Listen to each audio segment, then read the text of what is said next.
चलिए मैं आज आप लोगों को जीवों में जनन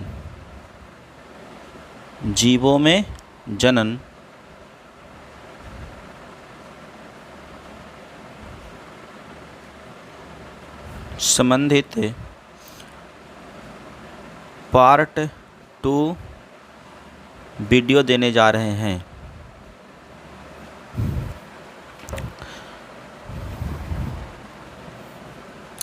जिसमें पहला क्वेश्चन आपको रहेगा, पहला क्वेश्चन आपको क्या है, कहेगा किसमें उसकी जीवन काल में केवल एक बार पुष्पन होता है। निम्न में किसमें उसके जीवन काल में केवल एक बार पुष्पन होता है? कितना बार? एक बार पुष्पन होता है। ऑप्शन रहेगा आम। पहला ऑप्शन क्या है? आम। दूसरा ऑप्शन रहेगा कटहल।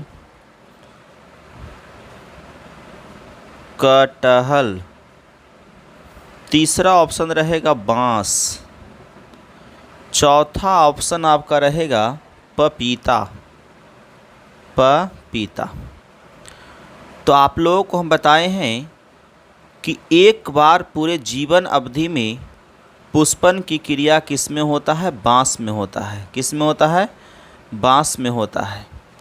और जब यह पुष्पन की क्रिया कर लेता है तो यह पौधे समाप्त हो जाते हैं, अर्थात इसका अस्तित्व क्या होता है? समाप्त हो जाता है। दूसरी बात है, यह कितने वर्षों में पुष्पन की क्रिया करता है? यह पुष्पन की क्रिया जो होता है बांस में 50 से 100 वर्षों के बाद होता है। ये बड़ी संख्या में फल उत्पन्न करते हैं और मर जाते हैं। लेकिन आम, कटहल व पपीता बहुफलनीय पौधे होते हैं। कैसे पौधे होते हैं? बहुफलनीय पौधे होते हैं। हर एक वर्ष इसमें फल लगता है। किसी ऐसे पौधे भी होते हैं जिसमें वर्ष में 2 बार फल लगता है, जैसे में कुछ अमरूद का पौधा। लेकिन आम में तो एक ही बार लगता है, कटहल में एक ही बार लगता है। अर्थात वे एक निश्चित अंतराल में अनेक बार पुष्पन की क्रिया करते रहते हैं। कुछ ऐसे पादप होते हैं। लेकिन बांस एक पौधा ऐसा है जो अपने पूरे जीवन अवधि में सिर्फ एक बार, कितना बार? सिर्फ एक बार पुष्पन की क्रिया करता है। तो इससे संबंधित क्वेश्चन कैसे आ जाएगा तो बना लीजिएगा ना। चलिए, कितने वर्षों में? यह भी कहा जाता है कि बांस से 12 वर्ष में, 12 वर्ष में नहीं, 50 से 100 वर्षों में सिर्फ एक बार पुष्पन की क्रिया इसमें होता है बांस में। लेकिन एक नीला कुंजेरी पौधा आता है, एक उसी की कैटेगरी का एक दूसरा पौधा आता है जो पूरा जीवन अवधि में एक बार तो नहीं, कई बार पुष्पन की क्रिया करता है। लेकिन वह पुष्पन की क्रिया जो है उसमें कई वर्षों के बाद होता है, अर्थात 12 वर्षों के बाद होता है। वह पौधा है नीला कुंजेरी। क्या है? नीला कुंजेरी है। नीला कुंजेरी के नाम आप लोग सुने होंगे। नीला कुंजेरी में पुष्पन की क्रिया याद रहेगा 12 वर्षों के बाद होता है। 12 वर्षों के बाद होता है। लेकिन ये हर 12 वर्ष पर पुष्पन की क्रिया करते हैं। लेकिन बांस में ऐसी क्रिया नहीं होता है। वह पुष्पन की क्रिया करने के बाद 50 से 100 वर्षों के बाद यह क्या हो जाता है? नष्ट हो जाता है। यह नीट के एग्ज़ाम में क्वेश्चन पूछा हुआ है। यह नीट के एग्ज़ाम में क्वेश्चन पूछा हुआ है, इसलिए बहुत ही इम्पोर्टेंट क्वेश्चन ही है। यह क्वेश्चन 2018 में पूछा था। एक क्वेश्चन कब पूछा था? 2018 में पूछा था। उसी प्रकार से दूसरा क्वेश्चन है ऑफसेट किसके द्वारा उत्पादित होते हैं? क्वेश्चन है एक, ऑफसेट्स किसके द्वारा उत्पादित होते हैं? किसके द्वारा उत्पादित होते हैं? ओके, ऑफसेट किसके द्वारा उत्पादित होते हैं? ऑप्शन में रहेगा पहला अनिषेक फलन द्वारा। कॉपी कलम निकालिए और इसको लिखते जाइएगा। पहला है अनिषेक फलन द्वारा, दूसरा सूत्री विभाजन द्वारा, तीसरा अर्धसूत्री विभाजन द्वारा और चौथा है अनिषेक फलन द्वारा। चौथा क्या है? अनिषेक फलन द्वारा। तो इसमें देखा जाए कि ऑफसेट कहा जाता है किसको? सबसे पहले जानें कि ऑफसेट कहा जाता है किसको। आप सभी जानते हैं कि ऑफसेट एक इंग्लिश वर्ड है। इससे पहले आप पढ़े होंगे भू-स्तरीय। क्या? भू-स्तरीय। भू-स्तरीय पढ़े होंगे, तो भू-स्तरीय पढ़े होंगे। भू-स्तरीय को ही कहा जाता है ऑफसेट। क्या कहा जाता है? ऑफसेट कहा जाता है। का निर्माण जो होता है सूत्री विभाजन द्वारा होता है। कैसे होता है? सूत्री विभाजन द्वारा होता है। किस विभाजन द्वारा होता है? सूत्री विभाजन द्वारा होता है। ये पौधे, भू-स्तरीय पौधे जितने भी होते हैं ये जलोदभिद होते हैं। कैसे होते हैं? जलोदभिद होते हैं, मतलब ये जल में उगने वाले पौधे होते हैं। इनकी पर्व संधियों से पत्तियों का एक गुच्छा निकलता है। इनकी पर्व संधियों से पत्तियों का एक गुच्छा निकलता है तथा नीचे में जड़ों का एक समूह होता है जिससे अनेक प्रकार के पौधे निकलते रहते हैं। ओके, जैसे जलकुंभी। जैसे में क्या है? जलकुंभी है। जलकुंभी, इसको कुंभी कहेंगे। जलकुंभी नाम सुने होंगे। इसे जलकुंभी को ही, ये भू-स्तरीय का एग्जाम्पल है जलकुंभी, ऑफसेट का एग्जाम्पल है जलकुंभी, जिसे बंगाल के आतंक के नाम से भी जाना जाता है। जिसे बंगाल के आतंक के नाम से भी जाना जाता है। किस नाम से जाना जाता है? बंगाल के आतंक के नाम से भी जाना जाता है। तो समझ गए होंगे कि इसे किस नाम से जाना जाता है? बंगाल के आतंक के नाम से जाना जाता है। क्यों जाना जाता है आप लोग को हम बताएं, अभी बताने की आवश्यकता नहीं, बस इतना याद रखिए। बहुत जगह क्वेश्चन पूछेगा कि बंगाल के आतंक के नाम से किसे जाना जाता है, तो जलकुंभी को जाना जाता है। एक कैसा पौधा है? तो भू-स्तरीय पौधा है, अर्थात ऑफसेट पौधा है। कैसा पौधा है? ऑफसेट पौधा है। ये हो गया। अर्धसूत्री विभाजन। कौन सा? अर्धसूत्री विभाजन। अर्धसूत्री विभाजन केवल जनन कोशिकाओं में ही पाया जाता है। किसमें पाया जाता है? केवल जनन कोशिकाओं में ही पाया जाता है। बीज रहित फल के निर्माण की प्रक्रिया अर्धसूत्री विभाजन केवल किसे पाया जाता है? जनन कोशिकाओं में ही पाया जाता है। बीज रहित फल के निर्माण की प्रक्रिया को किस प्रकार के? बीज रहित मतलब जिसमें बीज नहीं हो, वैसे फल के निर्माण की प्रक्रिया को अनिषेक फलन कहा जाता है। क्या कहा जाता है? ऑप्शन में था ना कि अर्धसूत्री विभाजन द्वारा। तो अर्धसूत्री विभाजन क्या है से जानिएगा। अर्धसूत्री विभाजन केवल जनन कोशिकाओं में ही पाया जाता है। किस में पाया जाता है? सिर्फ जनन कोशिकाओं में ही पाया जाता है। किसमें? सिर्फ जनन कोशिकाओं में पाया जाता है। जैसे नर और मादा, जैसे में नर प्लस मादा के संयुग्मन से एक नए संतति का निर्माण होता न है, तो उसमें अर्धसूत्री विभाजन की क्रिया होता है। क्या होता है? अर्धसूत्री की विभाजन होता है। एक ऑप्शन था अनिषेक फलन। तो अनिषेक फलन क्या होता है? तो जानिएगा निषेक फलन क्या होता है। तो बीज रहित फल के निर्माण के लिए, बीज रहित फल के निर्माण की प्रक्रिया को अनिषेक फलन कहा जाता है। अनिषेक फलन मतलब बिना निषेचन के, क्या, बिना निषेचन के जब फल का निर्माण होता है तो इसे कहा जाता है अनिषेक फलन कहा जाता है। समझ में बात आ गया। अनिषेक फलन क्या होता है, जब बिना निषेचन के फल का निर्माण होता है तो इसे अनिषेक फलन कहते हैं। और ऐसे फल में बीज अविकसित होते हैं। बीज क्या होते हैं, अविकसित होते हैं। इसमें होता है क्या, अनिषेक फलन में बिना निषेचन के मादा अंडों से भ्रूण का विकास होता है। किसका विकास होता है, भ्रूण का विकास होता है। क्या, अनिषेक फलन में बिना निषेचन के, बिना निषेचन के मादा अंडे से भ्रूण का विकास होता है। इस प्रकार के अगुणित भ्रूण बंद होते हैं, अर्थात स्टेरिल होते हैं। क्या होते हैं, बंद होते हैं।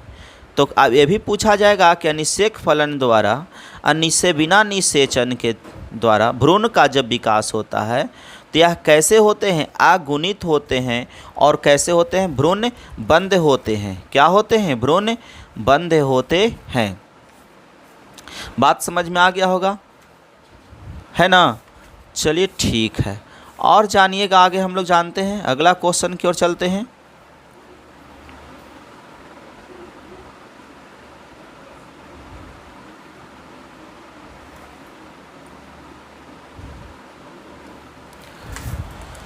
देखिए अगला क्वेश्चन क्या है।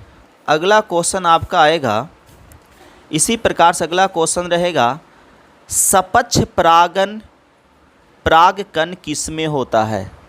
सपक्ष परागकण किसमें होता है, कौन सा परागकण, सपक्ष परागकण।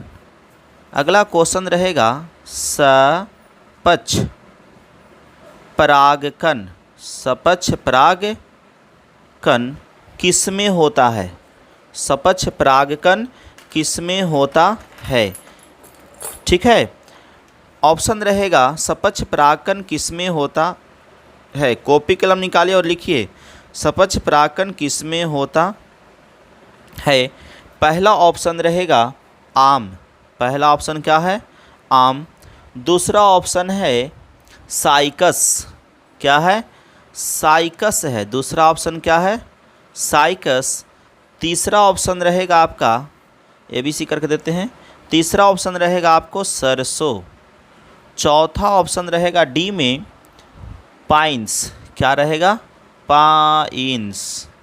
ओके, तो आपसे पूछा जाएगा, क्या, आपसे पूछा जाएगा कि सपक्ष परागकण किसमें होता है। कौन सा परागकण, सपक्ष परागकण किसमें होता है। तो याद रखिएगा सपक्ष परागकण होता है क्या, से जानेंगे, है ना। सपक्ष परागकण होता है क्या, इसके बारे में जानेंगे। सपक्ष परागकण जो होता है पाइन्स में होता है। किस में होता है, पाइन्स में होता है। ये सपक्ष मीन्स क्या होता है, से जानेंगे। ये आप लोग इससे अनभिज्ञ है तो इसके बारे में जानेंगे सपक्ष होता है क्या। तो सपक्ष का मतलब होता है पंखों वाला। सपक्ष मीन्स क्या होता है, पंखों वाला। इंग्लिश में इसको बोलते हैं विंगेड। इसको इंग्लिश में क्या बोलते हैं, विंगेड। अर्थात इसी को बोला जाता है सपक्ष। इसी को क्या कहा जाता है, सपक्ष। और इसका मतलब होता है पंखों वाला। कैसा, पंखों वाला। या तो इसी को कहते हैं पंखों वाला, या कहते हैं लट्टू नुमा। कैसा, लट्टू नुमा या शंकु नुमा।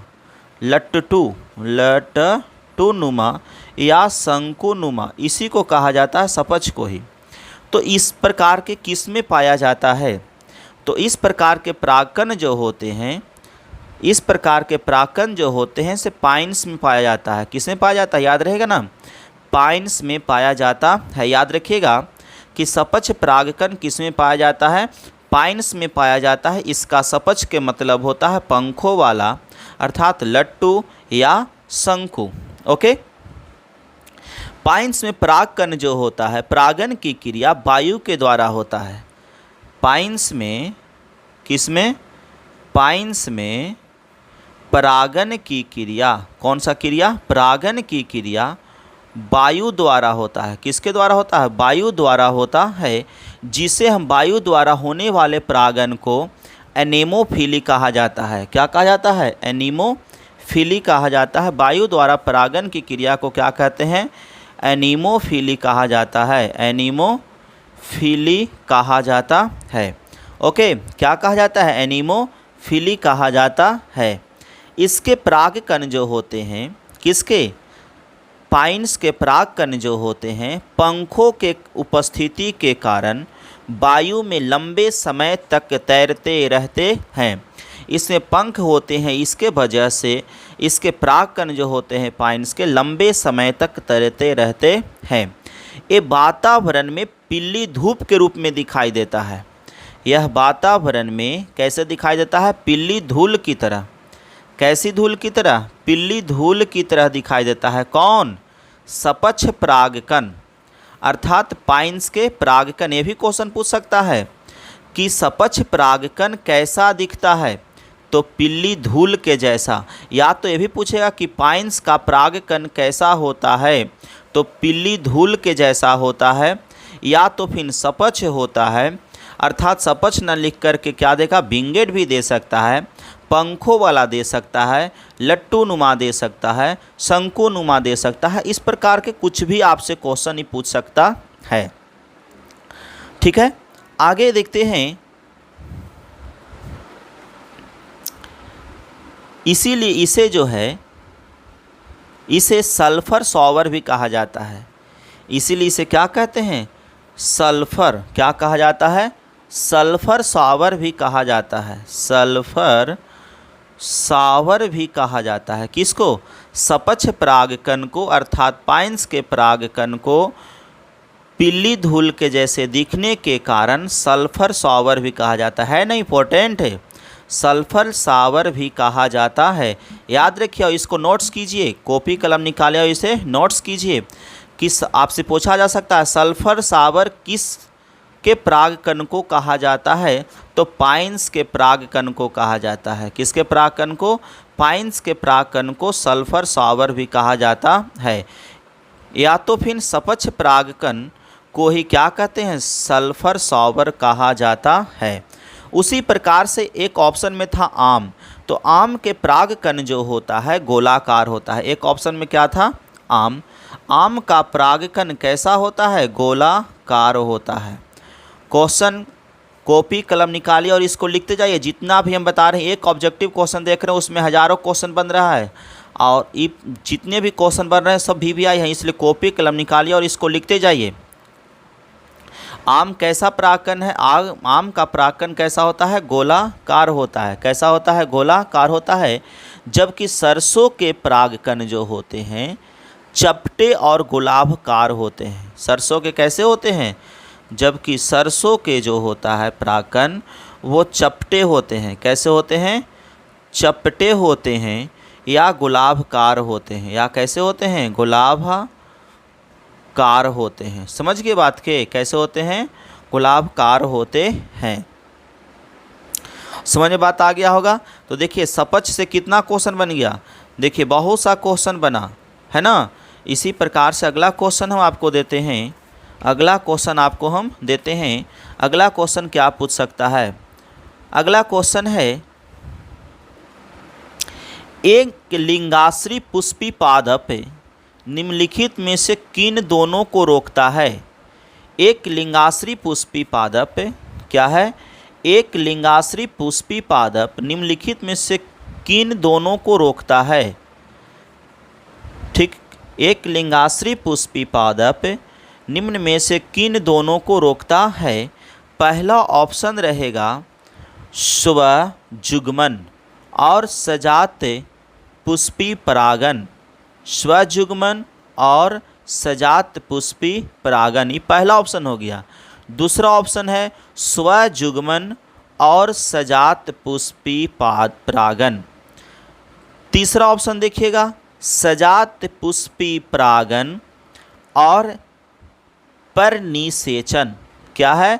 सजात पुष्पी परागन और निषेचन। चौथा ऑप्शन होगा अनुन्मील्य परागन और परनिषेचन। अनुन्मील्य परागन और परनिषेचन, ये चौथा ऑप्शन होगा। तो आंसर इसका क्या होगा से समझिएगा बात के। एक लिंगाश्री पादप जो होते हैं स्वजुग्मन और सजात पुष्पी परागन को रोकता है। किसको रोकता है? स्वजुग्मन। स्वजुग्मन, एक लिंगाश्री पादप स्वजुग्मन और सजात पुष्पी परागन। किस प्रकार के? सजात। सजात मतलब एक ही जाति के, सजात पुष्पी परागन को रोकता है।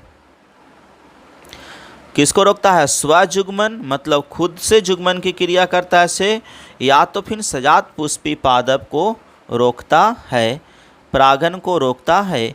क्योंकि ये दोनों क्रमशः केवल द्विलिंगी पुष्पों में तथा एक ही पादप के दो भिन्न पुष्पों में मद होता है। स्वजुग्मन या सजात पुष्पी एक किसमें होता है? ये जो होता है दोनों केवल द्विलिंगी पुष्पों में तथा एक ही पादप के दो भिन्न पुष्पों के मध्य होता है। जैसे में आप सुने होंगे स्वपरागन तथा परपरागन। तो स्वजुग्मन, स्वपरागन, सजात पुष्पी स्वपरागन की क्रिया में होता है, अर्थात स्वपरागन की क्रिया में क्या होता है? एक ही पुष्प के दो एक ही पौधे के दो पुष्प, एक ही पौधे के दो पुष्प के साथ मद होता है। या तो फिर केवल द्विलिंगी पुष्पों में भी यह क्रिया होता है। द्विलिंगी पुष्प मतलब एक ही पुष्प में नर और मादा दोनों होता है, तो वैसे पुष्प को द्विलिंगी पुष्प कहा जाता है। तो इसमें भी होता है। एक लिंगाश्री पादप में नर एवं मादा पुष्प भिन्न भिन्न पादपों पर होते हैं। एक लिंगाश्री पादप में नर एवं मादा जो होता है, एक लिंगाश्री मतलब वह एक लिंगी पादप है, मतलब उसमें या तो नर होगा या तो फिर मादा होगा। एक पौधा पर नर और एक पौधा पर क्या होगा? मादा होगा। तो वैसे पौधे को एक लिंगाश्री कहा जाता है। क्या कहा जाता है? एक लिंगाश्री कहा जाता है। तो एक लिंगाश्री पादप में नर एवं मादा पुष्प भिन्न भिन्न पादपों में होता है, अतः इनमें परनिषेचन होता है। इसमें कौन सा निषेचन होता है? परनिषेचन होता है। याद रहेगा, इसमें कौन सा निषेचन की क्रिया होता है? परनिषेचन की क्रिया होता है। ओके, कैसा निषेचन की क्रिया होता है? तो परनिषेचन की क्रिया होता है ना। अगला क्वेश्चन हम लोग देखते हैं। याद रखिएगा, एक क्वेश्चन और है। अगला क्वेश्चन है,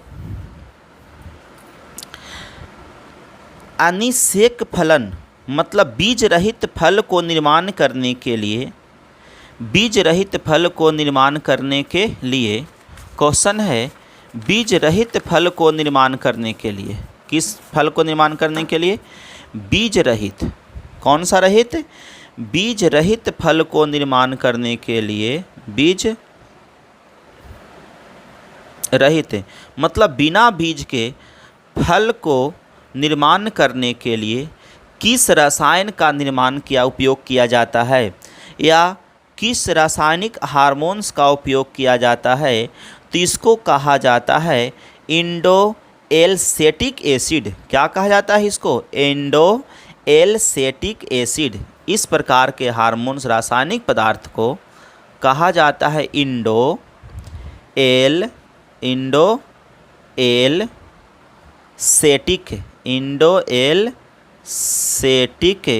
एसिड।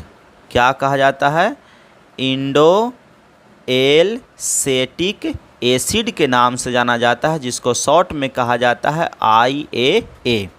क्या कहा जाता है? IAA। या तो दूसरा रसायन है का नाम है 2,4-डाई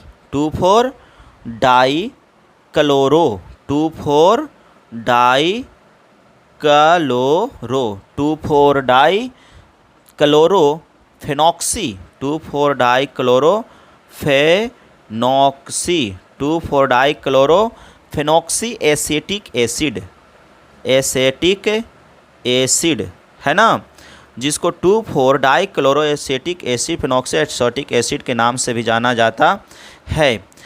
तीसरा है ब्यूटराइक एसिड। कौन सा एसिड? Butyric acid. तीसरा है ब्यूटाइरिक एसिड, ब्यूटाइरिक एसिड। तो क्वेश्चन आपसे पूछेगा, से समझ में आ गया होगा कि बीज रहित फल को निर्माण करने के लिए किस रसायन का उपयोग किया जाता है। तो ऑप्शन में रहेगा एंडोएल्सेटिक एसिड अर्थात IA, 2,4 डाइक्लोरोफेनॉक्सी एसेटिक एसिड, या तो रहेगा ब्यूटाइरिक एसिड रहेगा। समझ गए होंगे। तो इस प्रकार से क्वेश्चन पूछे जाते हैं एग्जाम में। ओके,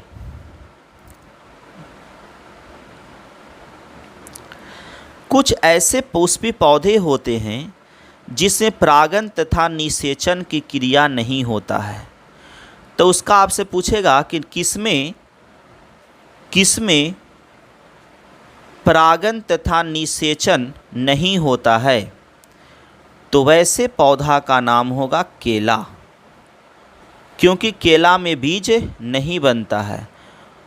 और जिन याद रखिएगा, जिन भी पौधों में बीज अविकसित होते हैं, बनते भी हैं तो क्या होते हैं? अविकसित होते हैं। तो वैसे पौधों में परागण की क्रिया जो होता है या निषेचन की क्रिया होता ही नहीं है।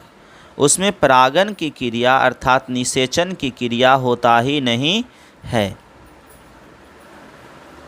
इसके अलावा है और भी है, अनानास है, संतरा है, अंगूर है, ये सभी में अनिषेक फलन होते हैं, अनिषेक फलन होते हैं। अगला है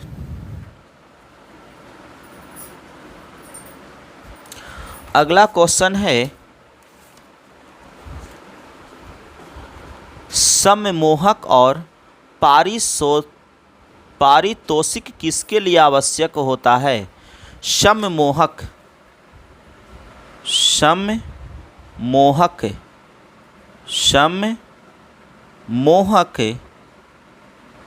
और पारितोषिक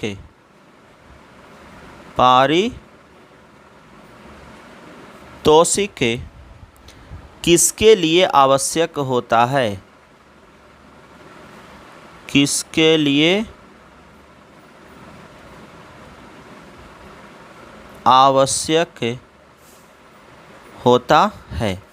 सममोहक और पारितोषिक किसके लिए आवश्यक होता है, ये भी क्वेश्चन है आपका। ऑप्शन है वायु परागण।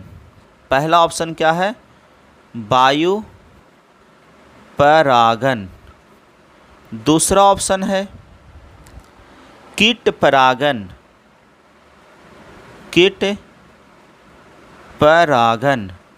तीसरा ऑप्शन रहेगा आपको जल परागण, जल परागण।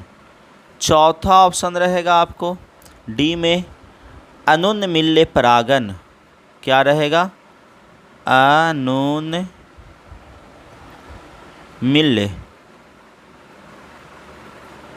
परागण। इस प्रकार से आपको रहेगा सममोहक और पारितोषिक किसके लिए आवश्यक होता है। सममोहक और पारितोषिक किसके लिए आवश्यक होता है, ये नीट 2017 में क्वेश्चन पूछा हुआ है। समझिए कितना इम्पोर्टेंट है, लेकिन कोई भारी क्वेश्चन ये नहीं है। ध्यान दीजिएगा सममोहक मतलब क्या होता है, और इससे अगर ये पता चल जाएगा सममोहक के बारे में तो आप आसानी से बता सकते हैं, है ना।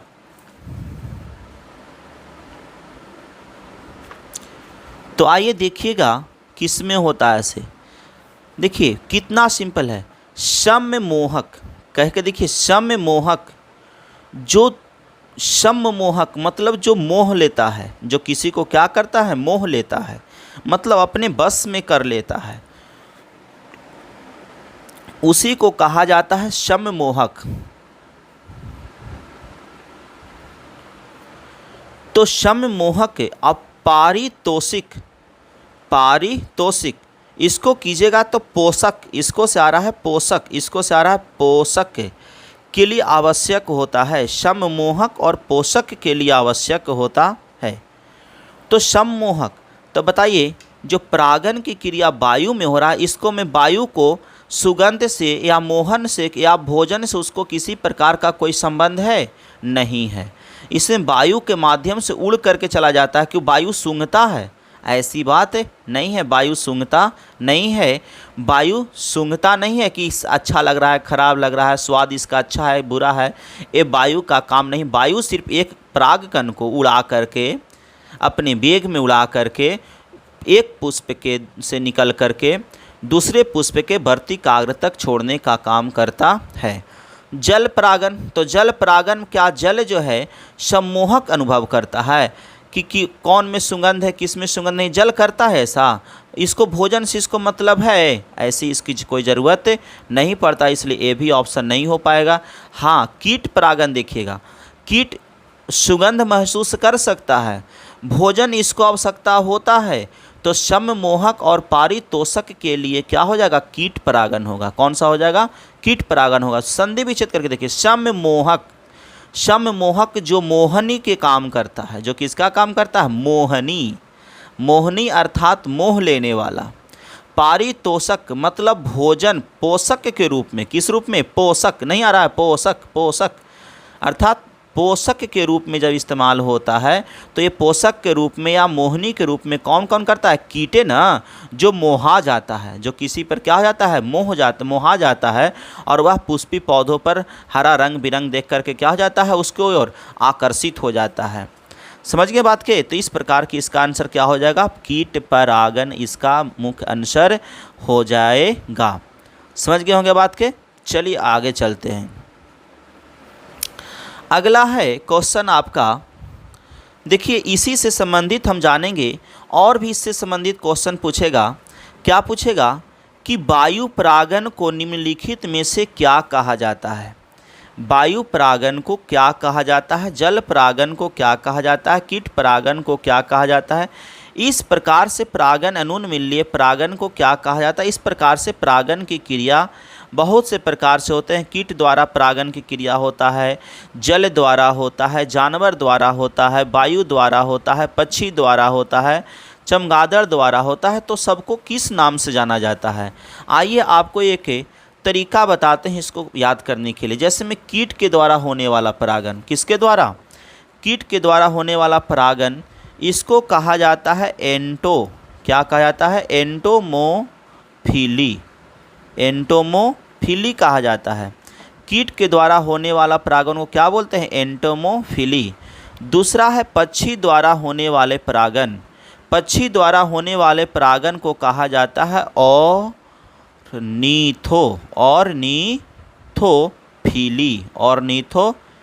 कहा जाता है। जानवर द्वारा होने वाले परागन को, जानवर द्वारा होने वाले परागन को जूफिली कहा जाता है। क्या कहा जाता है? जूफिली कहा जाता है। जल द्वारा होने वाले परागन को हाइड्रोफिली कहा जाता है। कौन सा फिली? हाइड्रोफिली कहा जाता है। उसी प्रकार से वायु द्वारा होने वाले परागन को एर्नोफिली कहा जाता है, एनेमोफिली कहा जाता है, एनीमोफिली कहा जाता है। समझें? और चमगादड़ द्वारा होने वाले, चमगादड़ द्वारा होने वाले परागन को चीरोपटेरी कहा जाता है, चीरोपटेरोफिली कहा जाता है। आइएगा अब इसको याद कैसे किया? रटिएगा तो याद नहीं होगा, थोड़ा सा कुछ कंडीशन मिलाइए, और कुछ कंडीशन से मिलाइएगा तो कंडीशन से याद कीजिएगा तो याद हो जाएगा, और नहीं तो ऐसे रट्टा मारने से याद नहीं होता है। रटिए नहीं, किसी चीज़ को समझ करके पढ़िए। अभी तक जितना भी आपको हम पढ़ा रहे हैं, समझा कर पढ़ा रहे हैं, इसको तोड़ के, किसी तोड़ के जोड़िए और समझिए, तोड़िए जोड़िए, ये अपना लीजिए पूरा जीवन में, लाइफ में। जब तक आप पढ़ाई करते हैं तब तक आप तोड़ना और जोड़ना सीख जाइएगा ना, तोड़ना और जोड़ना सीख जाइएगा तो आपको कोई भी चीज़ जो है याद नहीं करने की आवश्यकता पड़ेगी, बल्कि आप आसानी से उसको तोड़ करके, क्योंकि क्वेश्चन में उसका आंसर छिपा हुआ रहता है, बस आपको खोज निकालने की आवश्यकता है। कैसे खोज निकालना है अभी आपको हम बहुत से क्वेश्चन करके बताएं। देखिएगा, कीट परागन, कीट परागन के एंटोमोफिली कहा जाता है। कौन सा फिली कहा जाता है? एंटीमोफिली। कैसे इसको याद करिएगा, देखिएगा, एंट मीन्स होता है चींटी, और चींटी किसके अंतर्गत आता है? कीट के अंतर्गत आता है। तो याद हुआ कि नहीं हुआ? जैसे ही कीट परागन की बात आएगा, एंट आएगा, एंट, तो एंट से एंटेमोफिली अर्थात कीट परागन हो जाएगा, होगा ना। उसी प्रकार से ऑर्निथोफिली पक्षी से संबंधित है। किससे संबंधित है? पक्षी से संबंधित है। और पक्षी से संबंधित है तो इसको थोड़ा सा रोक के रखिए। ऑर्निथोफिली को पक्षी से संबंधित है, रोक के रखिए। जूफिली देखिएगा, जानवर, जोलॉजी, जानवरों का अध्ययन किस में किया जाता है? जूफिली में किया जाता है। जंतुओं का अध्ययन जूलॉजी कहते हैं। क्या कहते हैं? जूलॉजी। तो जूलॉजी से याद रखिए जूफिली। जूफिली में क्या आ जाएगा? जानवर। क्या आ जाएगा? जूफिली में जानवर आ जाएगा। तो इसको याद रखिएगा, जूफिली जानवर, याद रहेगा ना। ऐसे याद रखिए, जूफिली से जानवर, एंट मीन्स चींटी होता है, तो एंट मीन्स चींटी अर्थात कीट के अंतर्गत आता है। जोलॉजी अर्थात जानवर के अंतर्गत आता है, तो जूफिली हो गया। जल, जानवे करते हैं, हाइड्रो मीन्स जल होता है। हाइड्रो कहते ना है, हाइड्रोजन H2O हाइड्रोजन, ये सब बोलते हैं ना, हाइड्रोजन H2O ये सब बोलते रहते हैं। तो हाइड्रोफिली, इसको याद रखिए, क्या? हाइड्रोफिली। हाइड्रो मीन्स हाइड्रो से जल, हाइड्रो से क्या हो जाएगा? जल, याद रहेगा, हाइड्रो से जल। उसी प्रकार से एयर मीन्स क्या होता है? वायु। एयर मीन्स क्या होता है? वायु। तो एयर, एनीमोफिली, ए से रखो एयर से हो जाएगा क्या? एनीमोफिली, वायु हो जाएगा। एयर मीन्स क्या होता है? वायु, और वायु से क्या बन जाएगा? एनीमोफिली, अर्थात वायु परागन को क्या बोलते हैं? एनीमोफिली कहा जाता है। चमगादड़ जब आपको पकड़ता है तो चीर फाड़ देता है। क्या करता है? आपको चीर चार देता है। तो जब चीर चार देता है तो इसको याद रखना, चीरोपटेरी। जैसे ही चमगादड़ आएगा क्या करता है? चीर देता है। तो चीर देता है तो उसको क्या लिखो? चीरोपटेरी, चीरोपेटेरी, है ना। चीरोपेटेरोफिली क्या हो जाएगा? चीरोपेटेरोफिली। चमगादड़ क्या करता है? चीरने का काम करता है। मतलब जैसे ही आपके सिर पर बैठेगा ना कहीं पर, तो उसको चीर चार देगा आपको। तो चीर चार देगा मतलब चमगादड़ क्या करता है? चीरोपेटेरोफिली, याद रहेगा, चीरोपेटेरोफिली। तो अब तो आसान हो गया, आप आसानी से इसको याद कर सकते हैं। रटिए नहीं, बल्कि क्या कंडीशन से उसको याद कीजिए। कीट, एंटीमोफिली, पक्षी। अब जो शेष बच गया ऑर्निथोफिली हो जाएगा, पक्षी द्वारा हो जाएगा। ऑर्निथोफिली पक्षी द्वारा हो जाएगा। ऑक्सीजन जो वायु में जो क्या करता है? ऑक्सीजन। ऑर्निथोफिली पक्षी द्वारा। जानवर जूफिली हो गया। जल हाइड्रोफिली हो गया। वायु एनोमोफिली हो गया, एनीमोफिली हो गया। चमगादड़ चीरोपेटेरी हो गया। तो इस प्रकार से अगर आपको क्वेश्चन दे देगा कि निम्नलिखित में वायु द्वारा होने वाले परागन को क्या कहा जाता है, यदि आप भूल गए हैं तो याद रखिएगा, वायु को कहते हैं इंग्लिश में एयर, और एनीमोफिली होता है। तो जैसे ही दे देगा एनीमोफिली, सब चार को ऑप्शन दे देगा, और एनीमो जैसी आएगा लगा दीजिएगा। चमगादड़ द्वारा होने वाला परागन को क्या कहा जाता है? क्वेश्चन 4 का रहेगा, इसी में से कोई 4 ऑप्शन रहेगा। तो जैसे ही याद हम कंडीशन जाने थे कि चीरोपेटेरी, चमगादड़ क्या करता है? चीर फाड़ देता है। तो चीरो है ना, चीरोपेटेरी हो जाएगा। इस प्रकार से जो है से आप इसको याद कर सकते हैं। तो इस प्रकार से आप परागन की क्रिया भी पढ़ लिए। परागन की क्रिया कैसे होता है जंतुओं में, ये भी पढ़ लिए। ओके, अब हम लोग आगे देखते हैं, अगला क्वेश्चन देखते हैं। अगला क्वेश्चन होगा, पुष्पी पौधों में, किन पौधों में? पुष्पी पौधों में बिना निषेचन के बीज का बनना। पुष्पी पौधों में बिना निषेचन के बीज बनना निम्नलिखित में से कौन सी प्रक्रिया कहलाएगी? देखो कितना सिंपल क्वेश्चन, अभी जस्ट बताए हैं। किसी पुष्पी पौधों में, पादपों में बिना निषेचन के बीज बनना निम्न में से कौन सी प्रक्रिया कहलाएगी? क्या मुकुलन कहलाएगा? कभी हो ही नहीं सकता है। क्या कायिक संकरण कहलाएगा? असंग जनन कहलाएगा? बीजाणु का जनन कहलाएगा? आप बताइए क्या कहलाएगा? अभी जस्ट बताए हैं, असंग जनन कहलाएगा। कौन सा जनन कहलाएगा? असंग जनन, याद रहेगा, क्या कहलाएगा? असंग जनन कहलाएगा। पुष्पी पौधों में बिना निषेचन के बीज का बनना अनिषेक जनन एपोमिक्सिस कहलाता है। इसको इंग्लिश में क्या बोलते हैं? ज़्यादातर क्वेश्चन बोलता है इंग्लिश में, तो एपोमिक्सिम क्या बोलते हैं इसको? एपोमिक्सिम, एपोमिक्सिम, मिक्सिस क्या बोलते हैं? एपोमिक्सिस।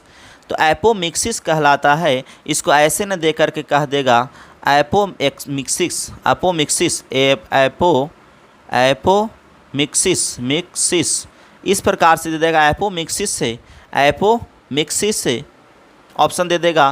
तो इसे घबराना नहीं है, बल्कि एपोमिक्सिस को ही क्या कहा जाता है? असंग जनन कहा जाता है। यह दो प्रकार के होता है, आप जानिएगा।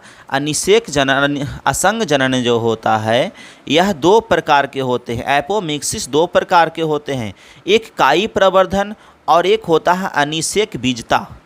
एक कायिक प्रवर्धन, एक क्या होता है? कायिक प्रवर्धन, प्रवर्धन होता है। कायिक प्रवर्धन क्या होता है से जानेंगे।